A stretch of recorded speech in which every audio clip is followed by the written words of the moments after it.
Good luck to you. Good luck, good luck. Second educational game. I forgot Yilin plays d4. Seems unfortunate for me. I really hate playing against e4. I mean d4. Alright. I'm gonna play the Queen's Indian. Alright, predict on the length of the game. Why is this prediction like 10 minutes long?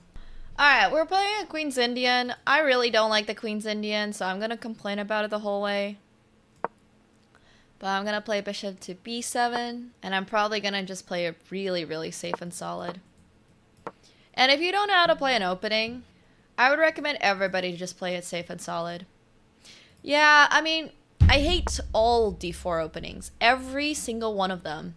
Okay? Not just the Queen's Indian, not just the Nemo Indian, not just the London. I hate every single d4 opening. I hate the Catalan, I hate the King's Indian, I hate everything that starts with d4 because the positions are just so extremely slow and boring. Just play the England Gambit and make them hate it too. Yeah, honestly.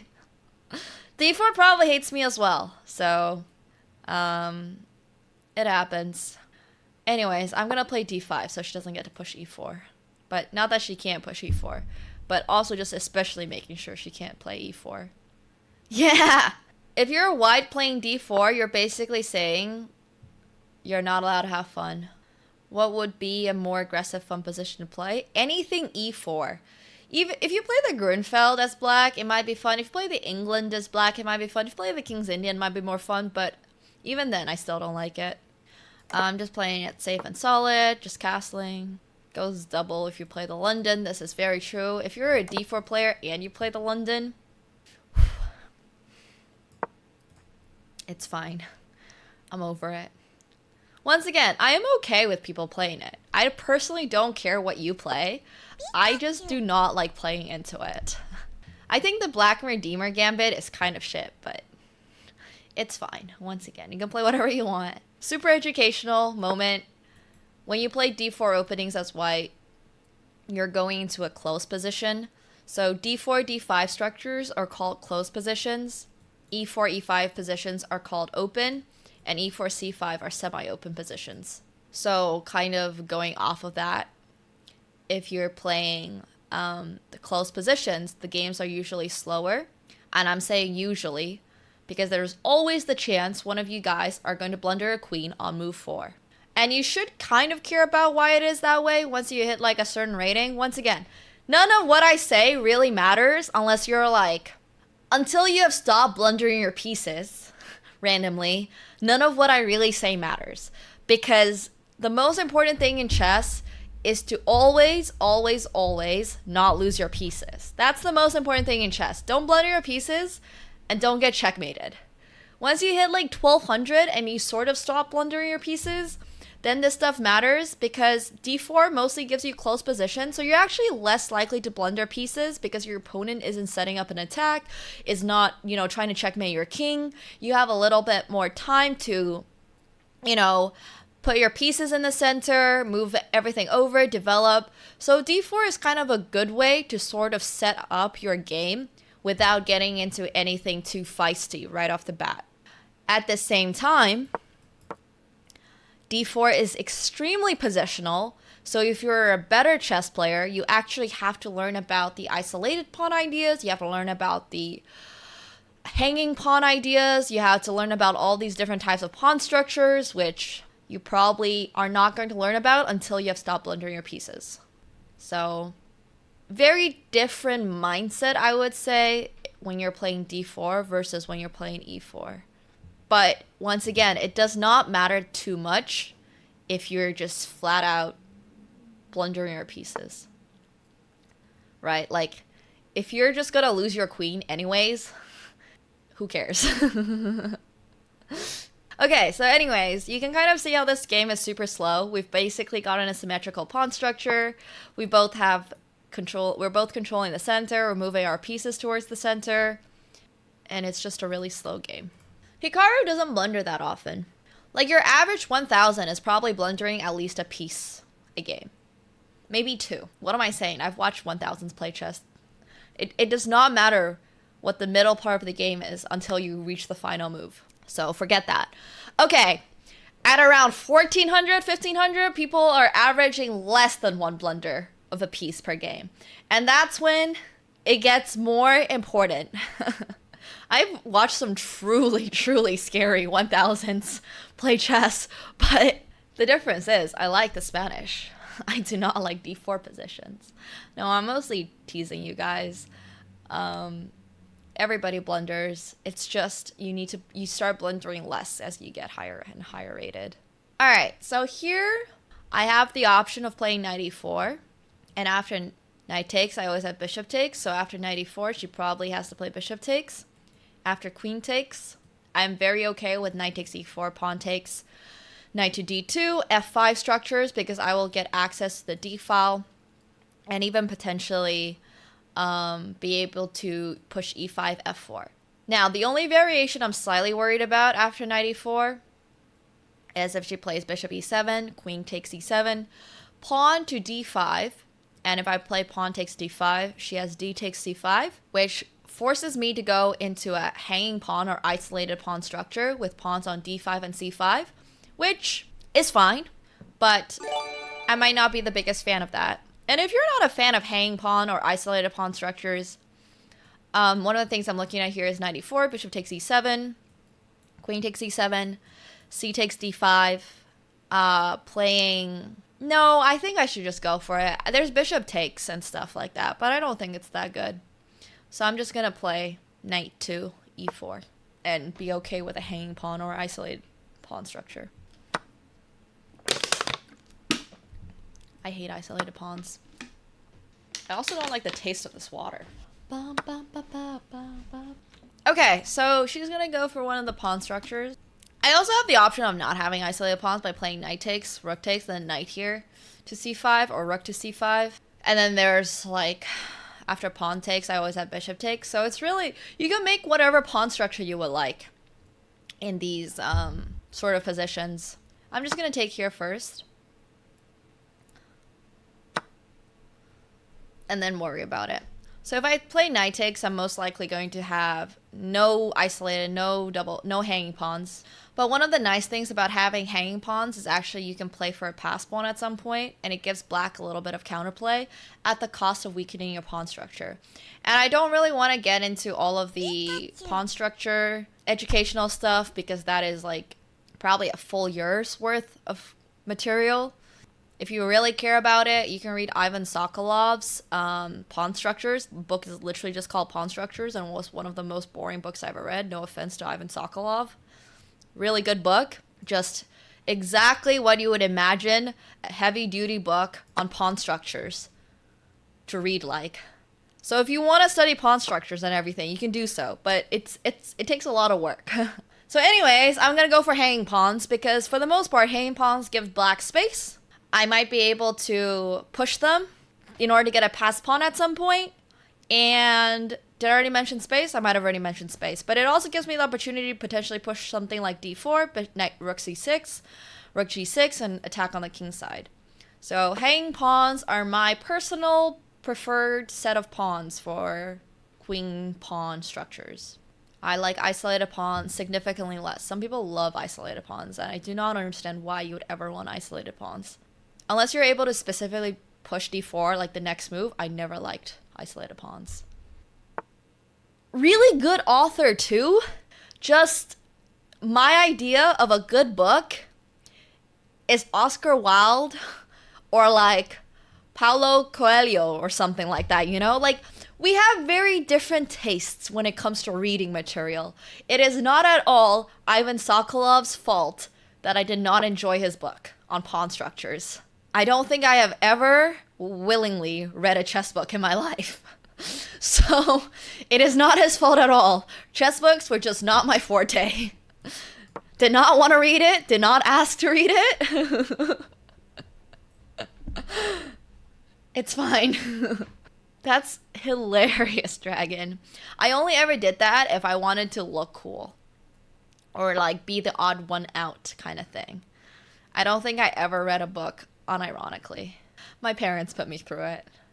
To be fair, I learned a lot, so I'm gonna play a6, pawn takes, and after pawn takes, if bishop takes, I have rook to a8. And I need to play a little faster. I'm explaining a little too much of this middle game.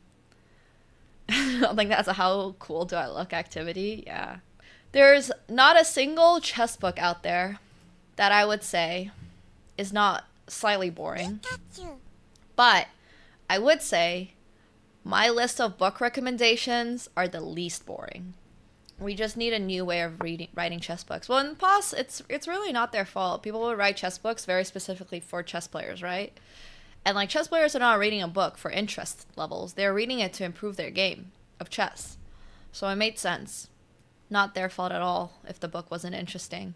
All right, rook to c7, pawn takes, pawn takes. There's no b4 because I can capture and attack that. Oh, there are some knight d4 ideas though.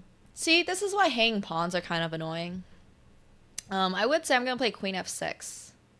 Because after this, I have takes. And then this is defended. You read them for fun. Good for you. Your My Great Predecessors is an okay book. That's actually fairly interesting because it's got like stories and stuff in it. So that's actually a readable book. Alright, so one of my plans here is to play d4. So I get my passed pawn. And then I'm able to reinforce it with e5. Oh, I actually like The Joys of Chess. I actually think that book was fairly interesting. I think The Joys of Chess was a fairly good one. Just waiting for Yiling. I already know what I want to play, so one of the things that you can do when your opponent's thinking, and they're taking like a little bit of extra time to think, is plan out your next couple of moves. Surprisingly, when it's your opponent's turn, you should not be browsing social media, or watching your TV show, or scrolling through Tinder. And instead, you should be thinking about what your next move can potentially be. I would probably play d4, takes, and have pawn to c5. And then probably play knight to b8, so she doesn't get to push c6, and then be able to play knight c6. So a lot of backwards moves here, but that's okay. That's part of chess too. Well, when I used to be forced to play chess by my parents as a kid, by this time I feel like you guys understand that I wasn't a big fan of playing chess as a kid. I would like hide a book underneath my table, and my parents, basically there was no privacy in my house because Asian parents.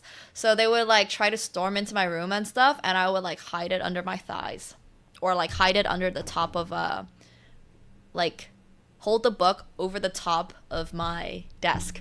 So like if I had a book like this, I would just have it open here and then try to hide it, slide it in like that, and hide it underneath the table. So I know all about multitasking when playing chess. That's probably where a lot of the multitasking comes from, actually. Yeah. But man, 35-15 games were so boring as like a 9-year-old. Yeah, I would push my knees in to keep it up. Yes. It was never a chess book. It was always Percy Jackson. Or like 39 Clues. Why hide the book? Because my parents would get really mad if I was doing anything else during my games. There was a time when I was like supposed to be studying chess, and I was like playing a game on my PC, and my parents came in and saw it, and they smashed my laptop. So yeah, it's like what you do with comics in school. But no, I mean the only thing I was allowed to do as a kid was play chess. That's like just what my entire life was about. Yeah, I have lots of trauma. It's one of the reasons why I can't stand like sudden movements, and why I can't like do concerts or flashing lights or something, because anything sudden just like gives me, because my parents used to just storm into my room without like knocking. There was like just no privacy. But oh well. Didn't mean that I got good at chess, and I got really good at hiding my multitasking. So that was a skill that was really useful for school. I knew all of the angles to make sure that teachers can't see what I'm doing. Alright, so now there's probably knight to g4, but like I said, I'm just defending my pawn, all of that stuff. I would evaluate this position as very, very slightly better for black, but otherwise I think it's fairly equal. I'm just gonna go queen e6. I want to push e4. At this point in your game, you can very clearly identify where your advantage is, and if you don't have a clear material advantage in your games, what you should be doing is think about what advantages you have positionally. So how to reassess your chess states that there are like 7 basic advantages that you can have, which are like imbalances, materials, obviously a big one, space, like initiative, your pawn structure. I can't remember the other few of them, but like how many outposts, squares, that kind of stuff. So I have pass pawns. I have a pass pawn, most importantly, and they're connected. So what's logical is I should push it up. And I'm not going to spend too much time on these moves because I'm running a little low on time. Once again, huge part of playing chess is to use your time well. So you don't want to think too long about really basic ideas, right? Like if I've already identified my advantage are my pawns and I should be pushing them, then I should push them. One of my other advantages is that white's king is a little bit weak, and I stated this way before when I said I was getting hanging pawns, that I might have more space and my bishop was going to be good, and I had these rook lifting ideas. So I didn't get to rook lift, but I did manage to get my queen to g6. So another one of my ideas is to start attacking white's king. And you can kind of see how I had all of these ideas, like way before I even got into this position. And that's one of the things that really sets apart a stronger player from a weaker player. I had all of these ideas back when I was trying to decide if I wanted hanging pawns or isolated pawns.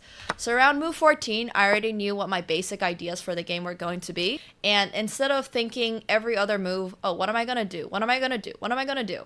I already stated, these are my basic ideas, and I'm just going to more or less play those ideas out, because there is no reason for me to switch my plan unless something tactically doesn't work, or if there's something much better. So I've gotten to do like every single thing that I've wanted to do. I've gotten my pass pawns, I managed to push my pawns up, and I've gotten a small attack on the king side. And knight f3 was actually probably fine, but there was king here. If I took, it's just a pawn. It's just a knight trade. So don't need to do that. Also, I'm like running a little lower on time, so I have to play a little faster. This does require a little thinking though. So there's pawn to f3. I would love to push, but there's that. I think pushing is very safe. Yeah, knight f3 looks like a good move, but it doesn't actually threaten anything. And those are the kind of moves that you really want to not play. I'm also okay with rook takes because I have pawn takes, rook takes here, queen takes. I can push d2. And now I'm probably going to play rook c8 so I can play queen takes c4. Only after I've defended my bishop on c6, right? Don't forget to defend your pieces before you capture your opponents.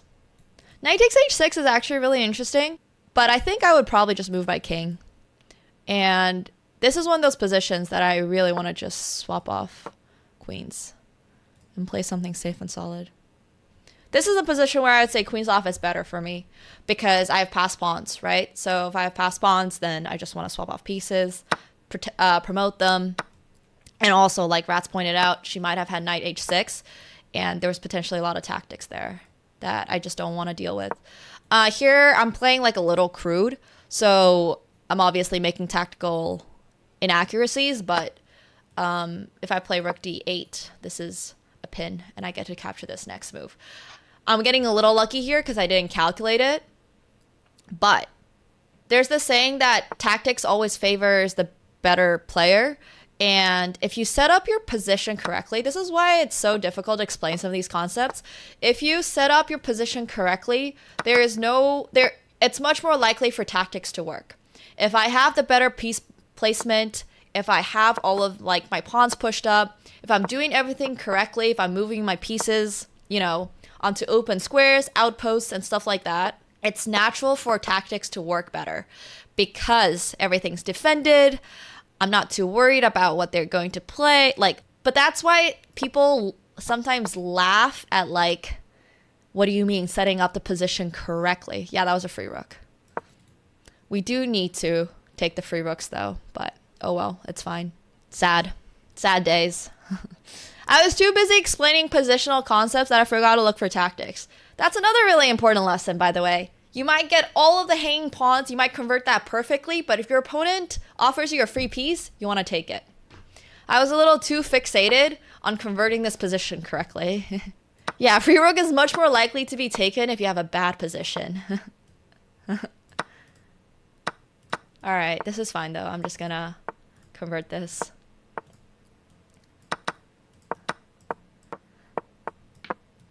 Not very cleanly, but at least we're converting it. Alright, it's fine. Yeah, I do also want to just show how to convert a small advantage instead of a big one. GG, Yiling!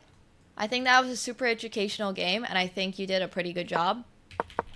You were doing pretty much fine. Yes, and I really like this game because you got outplayed positionally versus you blundering. I think that's a really important lesson that beginners need to learn, is that if your opponent doesn't blunder, right? How does somebody who is stronger convert it?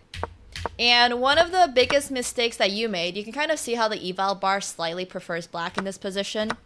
One of the biggest mistakes I think you made is not playing c takes d5.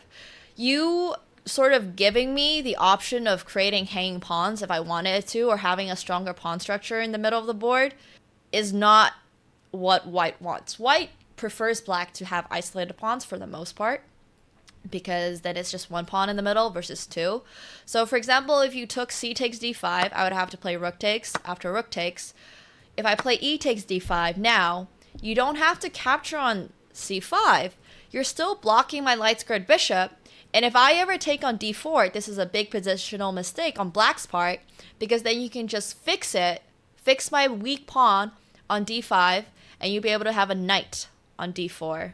So here, for example, you can play something like queen to d2, and then move your other rook over. And instead of worrying about capturing another pawn in the center of the board, just keep playing this semi-close position. The way that you captured, it was pretty clear that I had this idea of pushing d4. This was a very easy move for me to plan around. And that's exactly what I did as my next sequence of moves, was just trying to push d4. And once I pushed d4, I got my pass pawn.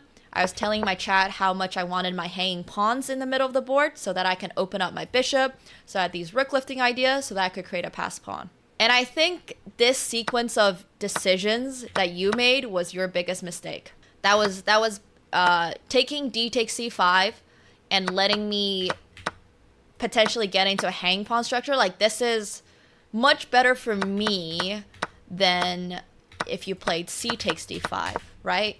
Because I have something to play for in the other position, whereas here, I don't have anything to play for. And Yiling didn't lose the game because she played rook b1 or anything like that. She lost the game because she took on c5 instead of taking c takes d5. Yeah, knowing how to address a lot of tension in the center is extremely difficult, but a lot of people play d4 openings thinking that, you know, it's safe, solid, whatnot, and they're not wrong. It is safe and solid and all of that. But if you are playing d4 openings as a 1900 against somebody who is 2200 or higher and has an idea of how pawn structures work, it's a different story. You get kind of crushed positionally. And Ivan Sokolov's book is great for this. As much as I did not enjoy that book, I learned a shit ton from that book. So, you know, if you really, really want to master playing d4 openings as like a 1900 pushing for 2000, 2100, 2200, you should read that book. But you're going to fall asleep, so... Well, I'm only good because I had 20 years to learn all of this stuff. And then, like I said, I played knight b8, just pushing this pawn. And I think you have to... One of the best pieces to defend against passed pawns is your knight. So I think you should have played knight e1 and then maybe knight to d3. Because the way that you played it, rooks do not make good defenders against pawns, right? Think about it.